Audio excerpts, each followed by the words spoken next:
Hello दोस्तों, स्वागत है। 7 मई 2025 को भारत ने ऑपरेशन सिंदूर लॉन्च किया। सरकार ने इसे आतंकवाद के खिलाफ ऐतिहासिक मास्टर स्ट्रोक बताया। मीडिया ने जश्न मनाया और सोशल मीडिया पर हैशटैग्स की बाढ़ आ गई। लेकिन क्या यह वाकई जीत थी या मोदी सरकार की सबसे बड़ी जियोपॉलिटिकल नाकामी? क्या भारत इस ऑपरेशन के बाद दुनिया में अकेला पड़ गया? आज हम जानेंगे इस ऑपरेशन का असली सच, वो परतें जिन्हें मेनस्ट्रीम मीडिया ने छुपा लिया। क्या यह सब चुनावी राजनीति थी? और सबसे जरूरी, सरकार से पूछेंगे 5 तीखे सवाल जिनके जवाब आपको सटायर के साथ मिलेंगे। वीडियो को अंत तक देखना मत भूलना।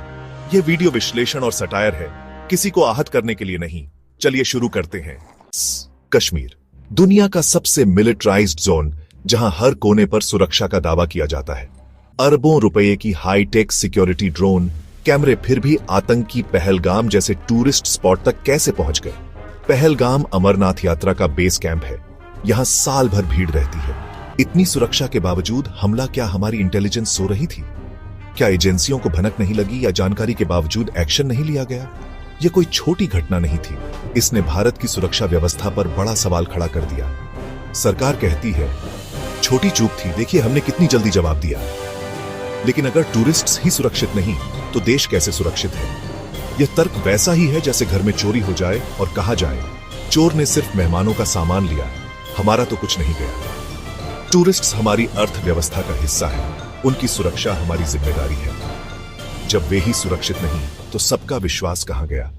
क्या किसी अधिकारी पर कार्रवाई हुई? नहीं। बहस को सुरक्षा चूक से हटाकर ऑपरेशन सिंदूर की कामयाबी पर फोकस कर दिया गया। लेकिन हम सवाल पूछेंगे, यह चूक क्यों हुई और इसकी जिम्मेदारी कौन लेगा? सरकार कहती है मोदी जी के नेतृत्व में भारत की आवाज दुनिया सुनती है। लेकिन ऑपरेशन सिंदूर के वक्त यह सपोर्ट कहां था? अमेरिका, रूस, फ्रांस, ब्रिटेन, किसी ने खुलकर भारत का समर्थन नहीं किया। ज्यादातर देशों ने चुप्पी साध ली या दोनों पक्षों से शांति की अपील की।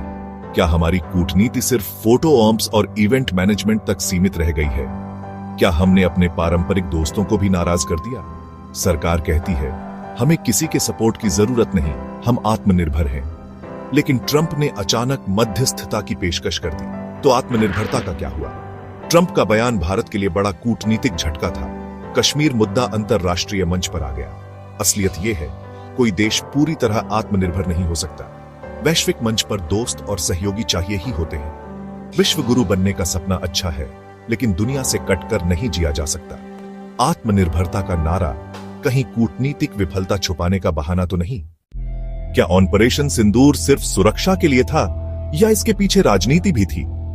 2024 के चुनावों में बीजेपी को झटका लगा, विपक्ष मजबूत हुआ, जनता नाराज थी। ऐसे माहौल में राष्ट्रवाद का कार्ड खेलना पुराना फॉर्मूला है। दुश्मन दिखाओ, खुद को रक्षक बताओ, जनता का ध्यान असली मुद्दों से हटाओ। पहलगाम हमले के तुरंत बाद ऑपरेशन और उसका प्रचार, क्या यह सब संयोग था?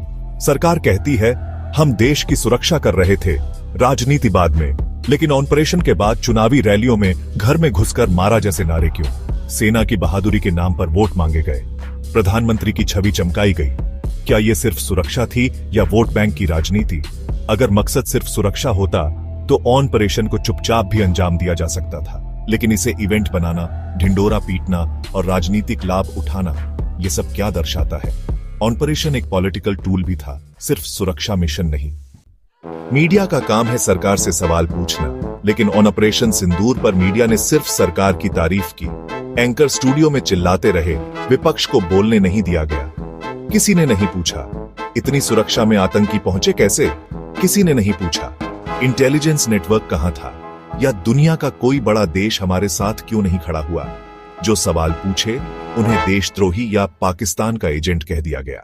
सरकार की जय जयकार ही देशभक्ति बन गई। मीडिया सच दिखाने के बजाय सरकार का प्रोपेगेंडा फैलाने लगा। गोदी मीडिया का मंत्र, सवाल नहीं सिर्फ तालियां। सवाल पूछेंगे तो विज्ञापन बंद, दबाव बढ़ जाएगा। जब मीडिया सरकार का भोंपू बन जाए, लोकतंत्र कमजोर हो जाता है। हमें दर्शक के तौर पर मीडिया से भी सवाल पूछने होंगे, वरना लोकतंत्र सिर्फ नाम का रह जाएगा। ऑपरेशन सिंदूर के बाद क्या भारत वाकई अकेला पड़ गया? ट्रंप के बयान ने दिखा दिया कि भारत अब अपने मसले खुद नहीं सुलझा पा रहा। चीन पहले से खिलाफ, रूस पाकिस्तान चीन के करीब, अमेरिका मानवाधिकार के नाम पर घेरता है, पड़ोसी भी दूरी बना रहे हैं। क्या हमारी विदेश नीति सिर्फ सोशल मीडिया हैशटैग्स और फोटो तक सीमित रह गई है?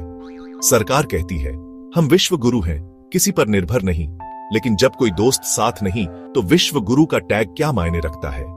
कड़वा सच, जब कोई समर्थन में नहीं बोलता, बाहरी ताकतें दखल देती हैं, पड़ोसी कतराते हैं, तो विश्व गुरु का व्हाट्सएप ग्रुप खाली लगता है। जियोपॉलिटिक्स नारों से नहीं, ठोस रणनीति और भरोसेमंद दोस्ती से चलती है। विफलताओं को विश्व गुरु के पर्दे के पीछे छुपाने के बजाय सुधार की जरूरत है, वरना हम दुनिया में दोस्त बनाने के बजाय सिर्फ हैशटैग ही बनाते रहेंगे।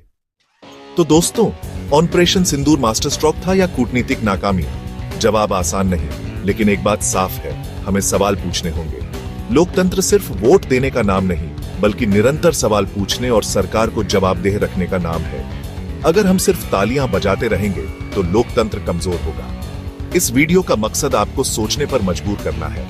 शेयर करो, कमेंट करो और बताओ, क्या तुम इन सवालों से सहमत हो? अगर तुम सच की तलाश में मेरे साथ हो तो चैनल सब्सक्राइब करो और बेल आइकन दबाओ। जय हिंद।